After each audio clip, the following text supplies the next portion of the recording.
Bonjour et bienvenue sur la chaîne Et si on parlait psychologie. Aujourd'hui, on va parler de la thérapie familiale, comprendre son utilité et finalement les directions thérapeutiques.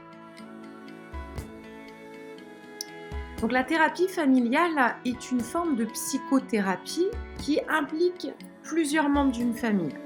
Soit c'est toute la famille, soit c'est un parent avec l'enfant, soit c'est une fratrie, il peut y avoir les grands-parents. Donc le nombre va varier en fonction du besoin réel. Et c'est le but, il est d'améliorer les relations, de résoudre des conflits, et puis d'accroître la compréhension finalement mutuelle puisque en fonction de l'enfant, l'ado, l'adulte, la différence d'âge, la compréhension pour une même situation n'est pas la même. Donc c'est important. Donc la thérapie familiale, elle repose sur l'idée que chaque individu, ils ne sont pas isolés et ils font partie d'un tout, un système familial, un système relationnel. Chaque membre va influencer les autres en fonction de son caractère, sa personnalité. Donc les problèmes d'un individu peuvent être liés à cette dynamique familiale. À l'inverse, les problèmes familiaux peuvent avoir des répercussions sur chaque membre. Et différemment, encore une fois, une même situation peut entraîner chez les adultes, tout comme chez les enfants, un choc, un traumatisme, une incompréhension, une colère. Enfin, voilà. C'est le même événement, mais chacun va le ressentir différemment. Donc, le but de la thérapie familiale est de renforcer l'ensemble de cette famille, de ce système. Il ne faut pas qu'il ne soit dysfonctionnel. Donc, le but, il est que cette famille devienne une source de soutien, de réconfort pour tous.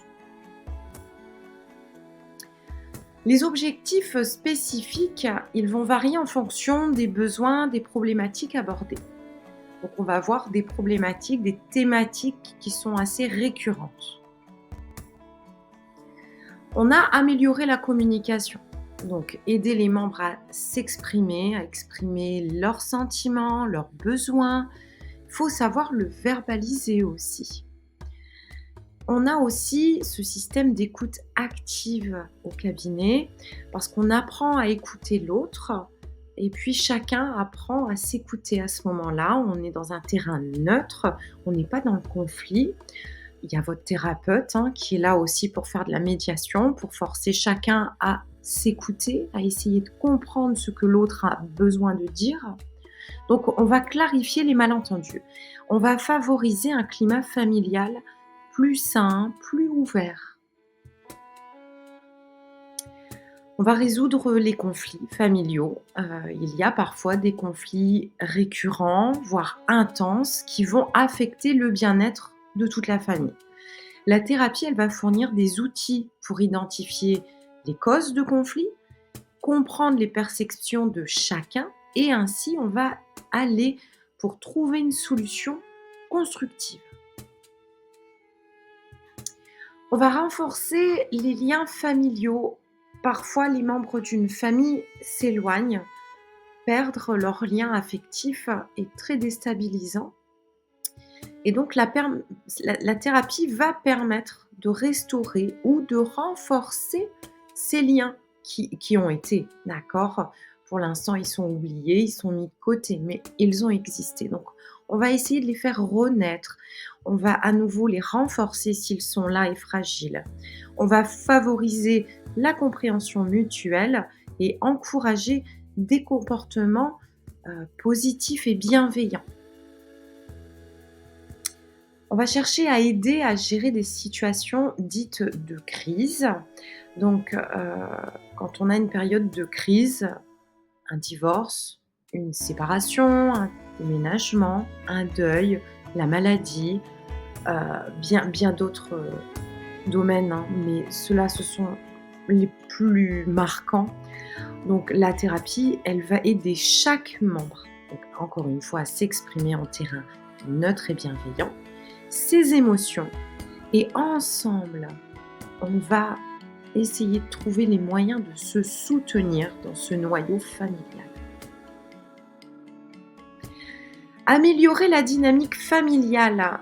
Les familles peuvent parfois être prises dans des schémas ou des rôles qui sont dysfonctionnels, ça arrive. Un enfant, par exemple, qui n'est pas à la place de l'enfant, qui peut devenir, un médiateur lors des conflits parentaux. Heu, je vous renvoie éventuellement à la vidéo de l'aliénation parentale, le SAP, où justement on parle de l'enfant et de son rôle en risque de conflit de loyauté. C'est pas le seul exemple, mais parfois des parents ne sont pas aptes à avoir le rôle d'adulte et ils vont mettre un des enfants à la place d'un parent pour le reste de la fratrie, par exemple. Pour X raisons, ça peut être un problème de santé, ça peut être une difficulté passagère, une dépression. Mais vous voyez, ça peut arriver où le rôle de chacun n'est pas le bon. Donc la thérapie, elle va aider à identifier ces schémas et elle va promouvoir des interactions saines pour remettre chacun à sa place, et comprendre comment on peut faire. On va aider à comprendre les troubles individuels parce que ça arrive. Parfois, un seul membre de la famille souffre d'un problème. Donc, soit de santé mentale, soit physique.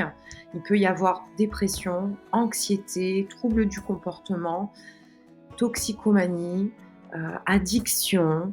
Donc, ça peut être addiction au jeu, tout comme d'autres variantes, on va dire. Et la thérapie, donc, elle va aider chaque membre à comprendre la difficulté individuelle parce que la personne souffre, mais finalement, elle fait souffrir tout le reste de la famille. Et le fait de poser des mots, de comprendre la souffrance de l'autre, d'entendre la souffrance de chacun, va permettre de créer ce soutien, de développer cet amour familial. Et ça va permettre aussi le rétablissement parce que la personne est écoutée, elle se rend compte qu'elle a fait souffrir alors qu'elle-même souffre énormément. Elle va se sentir aussi soutenue, elle va avoir envie finalement de soutenir les autres. Ça va aider à la guérison. Favoriser l'adaptation aux échanges. Donc les familles passent par de nombreuses étapes de transition, l'arrivée d'un enfant, un mariage, une reconstruction, de famille. Et c'est vrai que, par exemple, l'étape de l'adolescence qui arrive, c'est brutal, c'est beaucoup de changements. Il peut y avoir d'autres schémas, hein, le vieillissement, par exemple, les parents vieillissent et puis ça fait mal. Donc la thérapie, elle va aider à aborder justement ces changements, mais de manière sereine, expliquer que les changements, ben voilà, hein, ils se déroulent, il faut se réadapter. Et qu'est-ce qu'on peut mettre en place ensemble pour se réadapter et mieux vivre notre famille? Donc comment se déroule une thérapie familiale? Eh bien, elle se déroule en session, d'accord? On va inclure plusieurs membres de la famille, donc le nombre va varier, hein, et donc le nombre de séances va varier selon la difficulté qu'a cette famille à renouer le contact, à trouver des outils, des stratégies. Donc ça va prendre plusieurs séances, même s'il y a des vrais outils, notamment les TCC qu'on utilise. Il y en a bien d'autres avec d'autres, praticiens, hein, mais moi, ma spécialité, vous l'avez compris, c'est les TCC et si vous vous posez la question: «Qu'est-ce que c'est?», je vous invite à aller voir la vidéo, elle a déjà été postée. Donc, le but est de mieux se comprendre, de mieux comprendre la problématique et de se fixer des objectifs, d'accord? Des objectifs réalisables. Il ne faut pas mettre la barre trop haute, sinon on va avoir une sensation d'échec et c'est pas le but. Il y a pas de petites victoires, il y en a que des belles victoires. Donc on va guider les échanges pendant ces thérapies, pendant ces séances. On va proposer des exercices de communication, des mises en situation à la maison aussi et on va, travailler sur la gestion des émotions parce que chaque émotion, vous l'avez peut-être vu sur d'autres vidéos, elles sont différentes et l'intensité va varier en fonction des personnes et des tranches d'âge. Donc on aide chacun à explorer des solutions individuelles pour que la solution ensuite devienne collective et donc on va comprendre le conflit et ses difficultés. Quels sont les bénéfices de la thérapie familiale? Eh bien, là, il y a le renforcement du soutien mutuel, vous l'avez compris. On va apprendre à se comprendre et à se soutenir.